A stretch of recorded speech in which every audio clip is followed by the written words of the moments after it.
আর একবার স্বাধীনতা লাভ করার পরে এই প্রতিবাদের অনুষ্ঠানে উপস্থিত হয়েছেন সবাইকে আন্তরিকভাবে আমি ইব্রাহিমের পক্ষ থেকে ধন্যবাদ জানাচ্ছি কষ্ট করে আসার জন্য। প্রিয় ভাইরা, প্রতিনিয়তই একজন রাজনৈতিক কর্মী হিসাবে বাংলাদেশের একজন স্বাধীনতার যুদ্ধে অস্ত্র ধরে যুদ্ধ করার স্বদেশী হিসাবে বুকে বড় আশা নিয়ে বাংলাদেশ স্বাধীন হয়েছিল। বাবার কাছে শুনতাম ইসলামাবাদ আমাদেরকে শোষণ করছে, রাওয়ালপিন্ডি সব লুটে নিয়ে যাচ্ছে। সেই রাওয়ালপিন্ডির বিরুদ্ধে বাংলাদেশের সেই পূর্ব পাকিস্তানের মানুষ এক হয়ে লড়াই করে সেই শহীদ জিয়া, যিনি 71 সালে একটি রেডিও থেকে বাংলাদেশের স্বাধীনতার ঘোষণা করেছিলেন, আজকের এই প্রতিবাদের এই কর্মসূচিতে এই নামটি আমাকে বারবার নিতে হয়।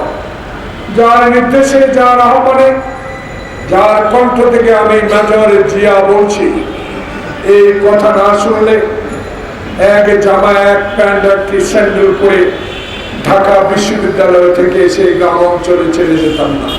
তাই আজকে বারবারই একটি নাম, বারবারই একজনের নাম আমাকে উল্লেখ করতে হয়, যারা যে ব্যক্তিটি,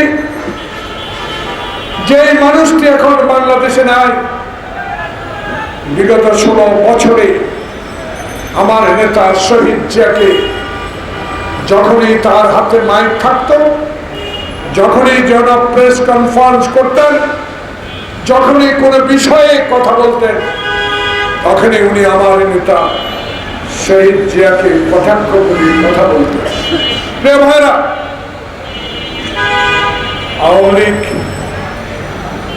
রাজনীতি করার অধিকার অবশ্যই আছে, কিন্তু একটা জনগণ একটা বিষয়ে বলা শুরু করেছে যে আওয়ামী লীগ 16 বছর শহীদ জিয়া, খালেদা জিয়া, তারেক জিয়াকে নিয়ে কথা বলেছে, আমাদেরকে জামাত এবং বিএনপিকে স্বাধীনতার বিরোধী বলেছে।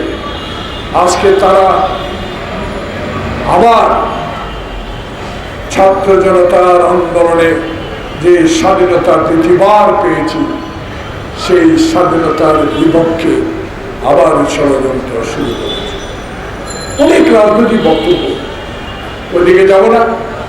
আমার আরেকটি জরুরি সভা আছে, আমাকে এখনই চলে যেতে হবে।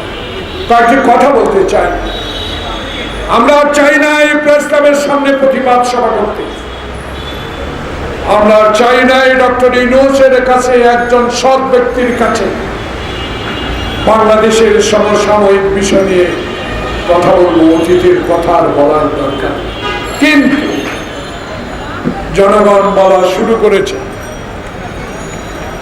ইতিমধ্যে জনগণ শুরু করে দিয়েছে। এখনো আজকে 3 তারিখ, 2 দিন পর 1 মাস অতিবাহিত হবে। আবু সাইদ খোকনের রক্তের গন্ধ এখনো আমাদের নাক থেকে যায় না, কিন্তু মানুষ এখনো মনে করে